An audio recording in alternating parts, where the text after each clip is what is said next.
جن لوگوں کو زکوٰۃ نہیں دی جا سکتی غیر مستحق کون ہے؟ کس کو نہیں دی جا سکتی؟ نمبر 1 غنی انسان کو، مالدار کو نہیں دی جا سکتی. عبید اللہ بن عدی کہتے ہیں مجھے 2 آدمیوں نے بتایا کہ وہ دونوں حجۃ الوداع کے موقع پر رسول اللہ صلی اللہ علیہ وسلم کی خدمت میں حاضر ہوئے جب آپ صدقہ تقسیم فرما رہے تھے. ان دونوں نے بھی آپ سے اس کا سوال کیا تو آپ نے ہمیں اوپر سے نیچے تک دیکھا.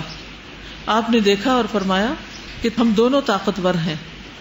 فرمایا اگر تم چاہو تو میں تمہیں دے دیتا ہوں، مگر حقیقت یہ ہے کہ اس میں غنی اور طاقتور کما سکنے والے کا کوئی حصہ نہیں. تو زکوٰۃ کس کو نہیں دینی چاہیے؟ جو غنی ہو اور جو کما سکتا ہو. غنی ہونے کی حد 40 درہم ہے، 1 اوقیہ. جس کے پاس صبح شام کا کھانا ہو اس کو بھی نہیں مانگنا چاہیے. رسول اللہ صلی اللہ علیہ وسلم نے فرمایا جو شخص مانگتا ہے حالانکہ بقدر کفایت اس کے پاس موجود ہو وہ اپنے لیے آگ کا اضافہ کرتا ہے. ایک اور روایت میں آتا ہے جس کے پاس دن اور رات کے لیے پیٹ بھر کے کھانا موجود ہو اس کو سوال کرنے کا حق نہیں.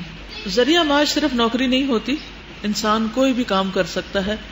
مزدوری کر لے نا، کئی طریقے ہیں. دیکھیے جو شخص چاہے گا نا کہ اللہ اس کو حلال کا رزق دے، اللہ اس کے لیے ضرور راستہ کھولے گا. یہ کہنا اپنی لغت سے باہر نکال دیں، یہ کام نہیں ہو سکتا. اللہ نے ہمیں نکما نہیں پیدا کیا اور نہ نکما رہنے کے لیے. ٹھیک، یہ صرف اس معاملے میں نہیں، ہر معاملے میں اپنے ذہن سے یہ خیالات نکال دیں کہ میں یہ نہیں کر سکتی. آپ کوشش تو کریں، آپ آگے تو بڑھیں تو انشاءاللہ اللہ تعالیٰ راستہ نکالے گا. غیر مسلم کو زکوٰۃ دینا جائز نہیں سوائے تالیف قلب کے، جب وہ مسلمان ہونے والے یا نیو مسلم. ان کا سوال بڑا اچھا ہے کہ جیسے کوئی حادثہ ہو جاتا ہے اور اس علاقے میں مسلم بھی ہیں غیر مسلم بھی ہیں اور ان کو ڈونیشن جاری ہے اور اس میں زکوٰۃ بھی ہے اور صدقات بھی ہیں اور خیرات بھی اور سب کچھ ہے، تو اس وقت یہ نہیں دیکھا جائے گا اچھا جو مسلم نہیں ہے وہ ادھر ہو جو مر جاؤ بھوک سے، اور جو مسلم ہے وہ صرف، وہ ایک ایکسیپشنل صورت ہوگی جس میں تالیف قلب بھی مقصود ہوگی کہ اگر اس مصیبت میں ان کے کام آئیں گے تو کل یہ مسلمان ہو جائیں گے. تو اس نیت سے پھر آپ ان کو دے سکتے ہیں. والدین کو زکوٰۃ دینا جائز نہیں. کیوں؟ ان کی خدمت فرض ہے. حضرت عمرو بن شعیب اپنے باپ سے اور وہ اپنے دادا سے روایت کرتے ہیں کہ ایک آدمی نبی کرم صلی اللہ علیہ وسلم کے پاس آیا اور کہا کہ میں صاحب مال ہوں اور میرا باپ میرے مال کا محتاج ہے. آپ نے فرمایا تو اور تیرا مال سب تیرے باپ کا ہے. نیز فرمایا اولاد تمہاری پاکیزہ کمائی ہے، اپنی اولاد کی کمائی سے کھاؤ. انت و مالک لابیک، تم اور تمہارا مال دونوں باپ کی ملکیت. جی ان کا سوال یہ ہے کہ بیٹوں کا مال جو ہے وہ تو باپ کا شمار ہوگا، کیا بیٹیوں کا بھی ہوگا؟ جو ان کا ذاتی ہے وہ تو ہے لیکن جو شوہر کا ہے وہ نہیں ہے. تو یہ نہیں کرنا چاہیے کہ شوہر کی کمائی میں سے چرا کے تو ماں باپ کو دیا جائے، یہ نہیں کرنا چاہیے. ٹھیک ہے، یعنی اگر حقیقی خون کا رشتہ نہیں ہے تو ساس کو اگر آپ دینا چاہیں تو وہ دے سکتے ہیں. اسی طرح اگر کوئی بہو کو دینا چاہے تو وہ. اولاد کو زکوٰۃ دینا جائز نہیں. بیوی کو زکوٰۃ دینا جائز نہیں. جن قرابت داروں کا نفقہ آدمی کے ذمے واجب ہے ان کو زکوٰۃ دینا جائز نہیں، مثلا ماں باپ، دادا پردادا، بیٹا پوتا پڑپوتا وغیرہ اور بیوی. باقی جو رشتے ہیں ان کو دی جا سکتی. بیوی بھی اگر کماتی ہے تو شوہر کو دے سکتی ہے زکوٰۃ اگر وہ مقروض ہو گیا ہے یا کسی مصیبت میں آ گیا ہے، لیکن اپنے بچوں پہ زکوٰۃ نہیں خرچ کرے گی. وہ شوہر کو دے دے گی، شوہر اس پیسے کو چاہے بچوں پہ پھر خرچ کرے جہاں مرضی کرے، اس کا ذمہ ہے. باپ بیٹی کو زکوٰۃ نہیں دے سکتے، اپنی بیٹی کو زکوٰۃ دے ہی نہیں سکتے. اپنی اچھی آمدنی میں سے دیں. زکوٰۃ تو میل کو چیل ہوتی. بعض اوقات یہ سوال پیدا ہوتا ہے نا، پتہ نہیں یہ جو کٹھی کر رہا ہے یہ امانتی ہے بھی کہ نہیں، یہ کہیں چور نہ ہو، کہیں ایسا نہ ہو ویسا نہ ہو. نہیں، انسان ایک حد تک تحقیق کر سکتا ہے، اس سے آگے مکلف نہیں. اگر گورنمنٹ نے کسی شخص کو اپوائنٹ کیا ہے تو آپ کا فرض ہے اس پہ ٹرسٹ کر کے اس کو دے دیں.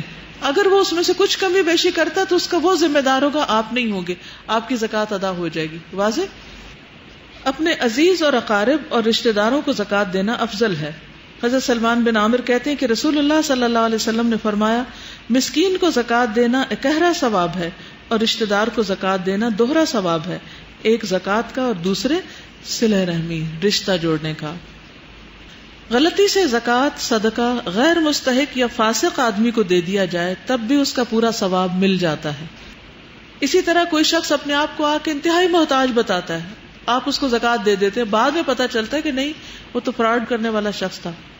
اب آپ کیا کہیں گے؟ میری تو زکوٰۃ ہی نہیں لگی. نہیں، آپ کی لگ گئی، آپ نے جو دیا دے دیا. زکوٰۃ کے مستحق مسکین کی تعریف. حضرت ابو ہریرہ کہتے ہیں کہ نبی اکرم صلی اللہ علیہ وسلم نے فرمایا مسکین وہ نہیں جو لوگوں کے پاس گھومتا رہتا ہے، ایک لقمہ یا دو لقمہ، ایک کھجور یا دو کھجور کی خواہش اسے در بدر لیے پھرتی، بلکہ در حقیقت مسکین وہ ہے جس کو اتنی دولت نہیں ملتی جو اسے مانگنے سے بے پرواہ کر دے، نہ ہی کوئی اس کا حال جانتا ہے کہ اسے صدقہ دے، نہ ہی وہ کسی سے سوال کرنے کو نکلتا ہے۔ اسے بخاری نے روایت کیا، یعنی وہ کسی سے مانگتا نہیں، کسی کے پیچھے نہیں پڑتا، وہ چمٹتا نہیں، اس کا حال پہچاننا پڑتا ہے۔ دوسروں سے سوال نہ کرنے والے کے لیے رسول اللہ صلی اللہ علیہ وسلم نے جنت کی ضمانت دی۔ مقروض مالدار پر زکوٰۃ واجب نہیں۔ حضرت یزید بن خصیفہ سے روایت ہے کہ انہوں نے سلیمان بن یسار سے سوال کیا کہ ایک آدمی مالدار ہے اور اس پر قرضہ بھی ہے، کیا اس پر زکوٰۃ ہے؟ انہوں نے کہا نہیں۔ جس مال کے واپس ملنے کا یقین ہو، مثلا قرض یا پروویڈنٹ فنڈ، تو اس پر سال بسال زکوٰۃ دی جائے گی، لیکن جس مال کے ملنے کی امید نہ ہو، جب مل جائے تو گزشتہ تمام سالوں کی زکوٰۃ ادا کرنے کی بجائے مال زمار کی طرح ایک مرتبہ زکوٰۃ ادا کر دینا کافی ہے۔ مقروض پر زکوٰۃ نہیں۔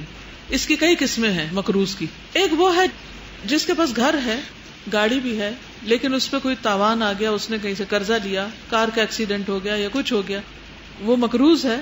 تو اس کے پاس اگر کچھ ایسا سامان ہے کہ جس پہ زکوٰۃ لگتی ہے، کوئی بزنس ہے، تو وہ پہلے اسے قرضہ ادا کرے گا، ٹھیک ہے، زکوٰۃ دینے کی بجائے وہ اس زکوٰۃ اور زکوٰۃ کے علاوہ مال سے قرض دے گا، اس کو زکوٰۃ نہیں دینی ہوگی، کیونکہ قرض ادا کرنا فرض ہے۔